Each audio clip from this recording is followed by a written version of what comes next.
Okay, Bismillahirrahmanirrahim. Assalamualaikum semua. So, in this video, I want you guys to refer to chapter number 10 from your textbook, strategy execution, ataupun kalau kita ikut syllabus kita, tajuk chapternya strategy implementation, but we want to focus on management and operational management, HR dengan operational issues lah. Okay. So, subtopiknya simple macam tu je. Strategy implementation, management, HR and operational issues. And I don't want to underestimate this topic, but most of the discussion here you memang dah pernah jumpa sebelum ni. Tapi maybe Madam akan fokus dekat mana yang Madam rasa agak penting lah. Yang lain bukan tak penting, penting juga. But please read further on your own. Okay, so we are here implement strategies. Kita akan fokus kepada yang 3 area tu. Okay, dekat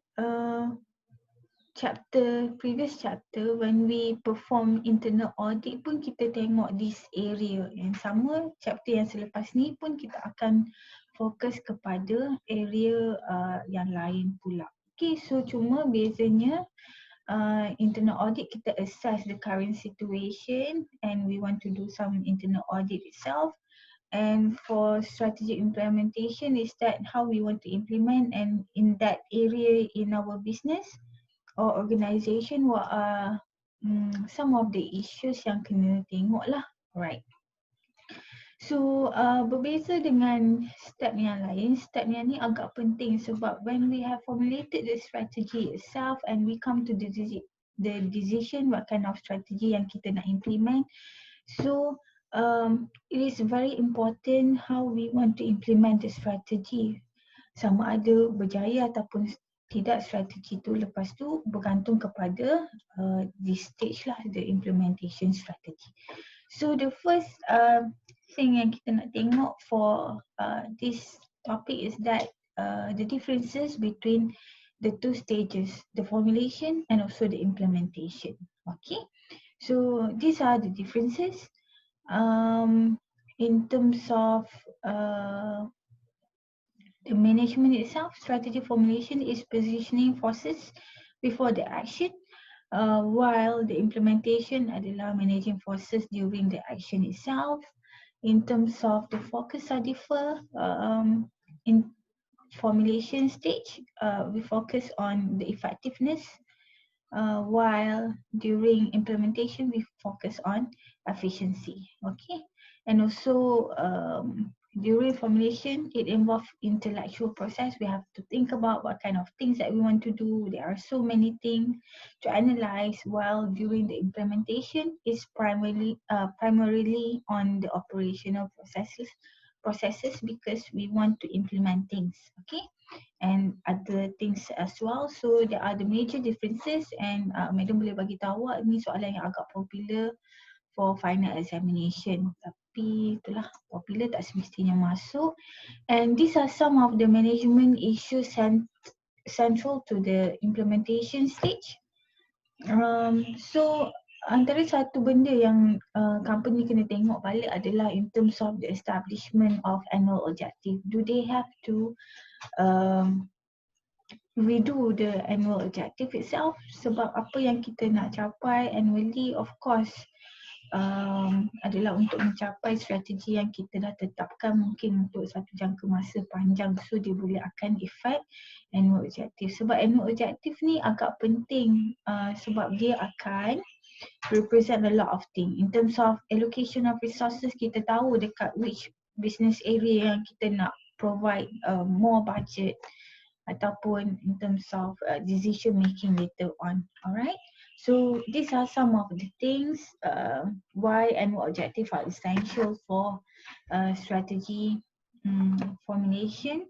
And these are the summary of purpose of annual objective, serve as a guideline dan sebagainya, provide resource legitimacy in enterprise by justifying activities to stakeholders. Okay, serve as standards of performance, provide a basis for organizational design. So banyak benda later dalam organisation akan being affected by the annual objective yang telah dibuat. Dan so basically our long term objective, Madam selalu cakap long term objective yang akan flow down pada division punya annual objective, dan each functions di bawah tu in organisation level itself adalah untuk mencapai the annual objective of the division dan indirectly the long term objective of the company itself. Okay.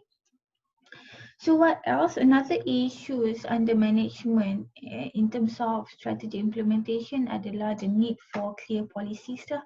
So policies boleh membantu company itself to facilitate things. Okay, bila kita ada clear policies, kita dah tahu how to do things, what are the right procedures.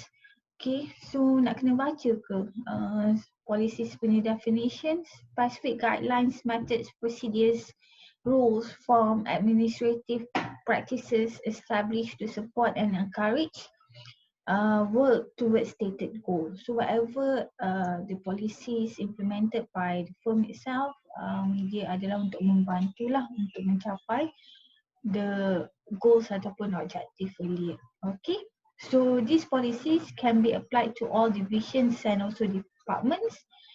And if we have problems, kita akan tengok balik policies lah, sebab dekat policies tu termasuk guideline dan juga rules. Okay, so what else? So read further on this, reasons to why need policies. Okay, banyak situ. So these are some of the examples for policies. Okay, for company strategy, supporting policies, ada banyak kan, divisional wise. Alright. What else? Okay, so another issues di bawah this subtopic adalah dari segi resource allocation. So if we want to implement strategies, of course we need some resources. So resources allocation, we want to distribute an organization assets across products, regions and segment according to the priorities established by annual objective. Okay, contoh kalau company tu ada banyak jenis produk, tak semestinya kita kena allocate the same amount of financial resources, for example, for each product, because mungkin the focus of the organisation on that year adalah berbeza, dan ada certain product mungkin the organisation nak push further kan. So bergantung. Alright. So in terms of resource allocation, there are 4 types of resources. First, financial, then we have physical resources, human and also technology. Alright. Okay. So dalam organisation pun kadang-kadang between departments yang manage different kind of products, they might like demand for some certain amount of financial budget for their departments or product line. So decision wise adalah berdasarkan strategi that the company nak capai lah. Okay, so those department ataupun product line yang memang company tu in terms of nak push further tu memang akan selalunya dapat budget yang lebih. Alright. So wait on this. Okay. So selain daripada tu, antara isu lain yang dibawa management dengan HR ni adalah managing conflict. Okay. So in companies, when we want to implement strategy, sometimes boleh terjadi konflik lah, sebab bila kita ada strategi baru ni, dia boleh melibatkan cara buat kerja baru, new policies, and not all the employees ataupun managers dalam organisation just going to accept all those changes. Mungkin ada some resistant jugalah. Okay, so bila ada resistant atau masalah yang macam ni, mungkin boleh menyebabkan konflik dalam organisation. Okay, dan ada banyak benda lain lah dalam organisation bila kita nak implement strategi yang boleh lead to konflik. So konflik ni apa? it can be defined as disagreement between two or more parties on one or more issues. Contoh nak fight for financial budget pun boleh jadi konflik. Okay. So establishing an objective can lead to conflict because individuals have different expectations and perception, schedules, great pressures, personalities are incompatible, misunderstandings occurs between line managers and staff manager. Itu antara benda yang boleh terjadi. So how to manage conflicts? Managing conflict, ways of managing conflict adalah antara satu topik yang agak popular juga. Okay, satu avoidance. Okay, we ignore the problem in hopes that after sometimes the conflict will resolve itself ataupun ataupun you just can physically separating the conflicting individuals. So pindahkan. So dua orang yang gaduh, letak jauh-jauh sikit, ada departments ke apa ke. Then we have diffusions. It includes playing down differences between conflicting parties while actually and kita tekankan on similarities and common interests. So here what will happen is that kita try to like tak payahlah fokus kepada this conflict. There are some positive things, similarities and common interests of those two what we call like fighting punya parties kan. And we have confrontation. Okay, confrontation kita exchange members of conflicting parties so that they can gain an appreciation of the other's point of views, or holding a meeting by which at which conflicting parties present their views and work together their differences. So do a meeting ataupun a small session, panggil dua-dua partis yang bergaduh tu and you have to explain yourself dan sebagainya lah supaya the other parties boleh faham keadaan tu. Okay, so tiga, avoidance, diffusion dengan confrontation.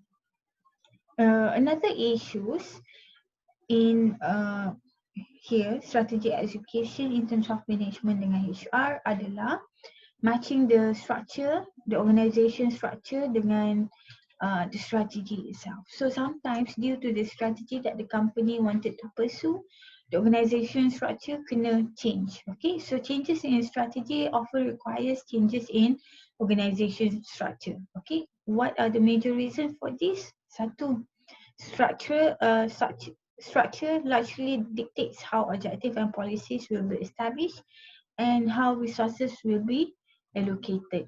Okay, sometimes kita nak tengok dari segi effectiveness of processes juga. If we want our company macam in terms of decision making to be much faster ataupun dari segi turnaround time dari business processes. So mungkin kena revise balik organisation structure yang terlalu too many layers pun kadang-kadang can melambatkan decision making process. Okay, so kalau untuk company ataupun jenis industri yang highly competitive, if you take longer time to make decisions, so it would be a disadvantage for your company itself. Okay, so wait on this. So these are the symptoms of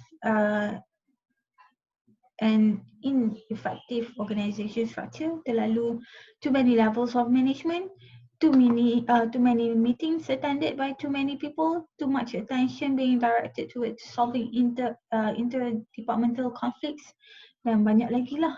So kalau ada isu-isu yang macam ni, mungkin the organisation dah kena take into consideration to change their organisation structure. So bila kita nak ubah organisation structure ni, kena tahulah what type of organisation structure yang ada. So ada beberapa pilihan, banyak sebenarnya. Satu, functional. Functional is according to the business function, for example, finance, marketing, HR dan sebagainya. So ikut the function that being done by the department itself. Okay, while ada divisional by geographic area.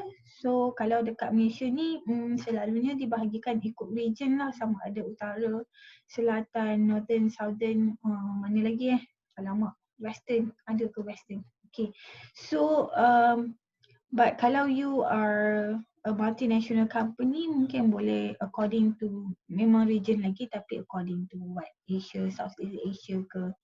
Alright, sebab later kita boleh fokus lah kepada kita punya areas, the needs and wants of the area you lebih faham, and kita boleh fokus on for the business decision in particularly for that area itself. Kadang-kadang ada differences kan in terms of the ways of people doing things, culture dan sebagainya. Okay, dan ada juga company yang divide their departments ataupun organisation structure dia according to the product itself. Okay, dan kita ada by customer types. Okay, so kalau you tengok banking industry pun kadang-kadang dia boleh bahagi according to the customer type juga. Ada like for like the normal banking itself, dan kita ada business banking, ada corporate banking, ada SME banking, so Islamic banking. So this divisional is by the customer, being done by the customer. Okay, dan ada juga by process, by strategic business unit dan juga matrix. Matrix, as you know, sometimes we combine due to the complexity of the organisation itself. Sometimes kita guna matrix structure ni macam mana combine apa yang boleh jadi dekat matrix structure ni. Kadang-kadang one manager kena report kepada dua head lah. Okay, madam boleh bagi contoh awak dalam banking sector pun ada juga yang guna matrix structure ni. Okay, for example, did you know that kalau ada setengah bank dia punya, if that branch is an Islamic branch, not only they have to report to the regional head itself, but also for consumer banking, but also the branch manager kena report juga kepada Islamic banking head.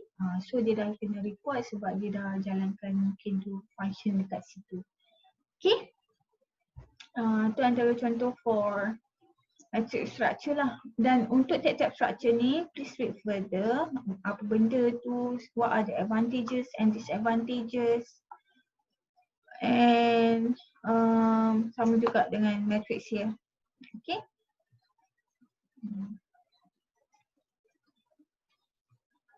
Alright, so selain daripada tu, selain daripada tukar structure, organisation structure itself, kadang-kadang the company might need to consider to do restructuring. Restructuring adalah involve reducing the size of the firm in terms of the number of employees, numbers of division or unit, and numbers of hierarchy.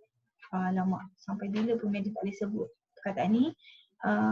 Levels in the organisation structure itself. Okay, kadang-kadang restructuring also called as downsizing, right sizing ataupun delayering lah, intended for both improve for both efficiency, effectiveness dengan cost reduction. So you can see now recently kan AirAsia dah, they had to like reduce down the number of employees, and there is dekat IG 2019 pun dia dah ada address benda ni kan, kenapa dia orang kena buat dengan berat hatinya dia cerita benda tu. So I found that it's quite interesting bila dia could share dia punya perspektif macam tu.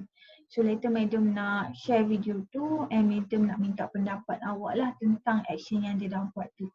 Okay, so selain daripada restructuring, kita ada re-engineering, reconfiguring and redesign the work itself, the job processes for the purpose of improving cost, quality, service and speed. Okay, kadang-kadang it is also called as process management ataupun innovation ataupun proses redesign lah. Dan antara tools yang boleh digunakan adalah Six Sigma ni. Okay, so re-engineering kadang-kadang redesign balik business process yang mana agak kurang efektif, mungkin dah boleh ubah cara buat kerja dengan penggunaan sistem dan sebagainya. Okay, so alright, so next kita nak pergi kepada strategic HR issues. Okay, so HR issues can make or break the successful strategy implementations. So some of the issues that we need to address adalah how to link the performance and pay strategy, sebab kita nak influence the staff itself to work in achieving our new objective, okay, ataupun strategy. So somehow you must link their performances, their KPIs with the new strategy, so that the effort are moving towards achieving those strategies. And other issue lain, contoh like how to balance work life and home life, developing a diverse workforce, using cautions in hiring arrivals, employee rating dan sebagainya, developing wellness program. So setiap satu ni ada dia punya explanation. I want you guys to read further on this. For example, for linking performance to pay strategy ni lah. Okay, what else? So, bila di bawah HR still antara isu lain yang nak kena tengok juga adalah how to manage resistant to change. But kalau you tengok balik, kalau dalam buku teks awak ni, these issues dah masuk bawah the production dengan operation. Okay, so in managing resistant to change ada tiga. Satu, force change strategy. Nak tak nak you kena like just give orders and enforce those orders sajalah. Second one, educative. Okay, try to educate your staff first, then convince them why they need to change. And number three adalah self-interest change strategy. One that attempts to convince the individuals that the change is to their personal advantage. Okay, so try to relate the strategy why we that a particular person to change itself. Okay, and selain daripada itu ada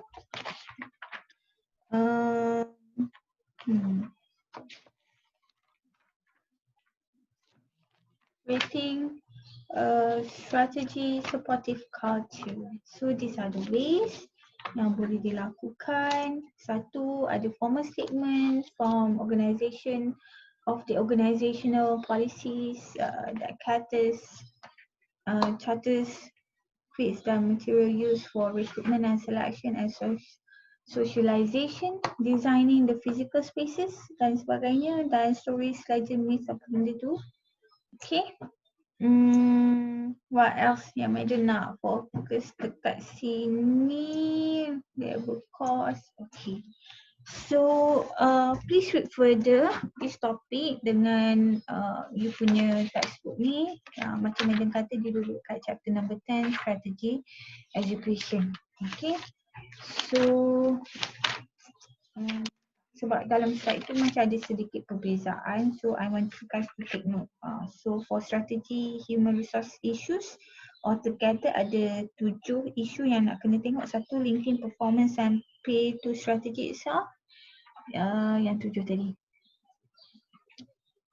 Okay, and semua benda ni please read further sebab tiap satu ni explanationnya agak panjang, and please make sure that you know how to explain those things. Okay, so that's it on chapter number strategy implementation for management, HR dengan operational issues. It's quite not that difficult this chapter, it's just kita nak fahamkan konsep yang mungkin kita dah dengar banyak kali kan. So apa yang penting yang Madam nampak dalam ni adalah the nature of strategy implementation itself, the comparison between strategy formulation dengan implementation tadi. In terms of organisation structure pun ada juga, policies pun ada juga, resource allocation pun ada juga. Dah macam semua benda pula. Okay, so take note on that. Managing conflict tu pun penting. Itu antara yang penting yang Madam nampak lah. So if you don't understand anything, please ask me. Okay, kerja sekolah untuk video ni, go to IG Tony Fernandez and you tengok video dia on the latest updates on AirAsia itself, and Madam nak tahu pendapat awak on that video. Alright, so see you. Assalamualaikum.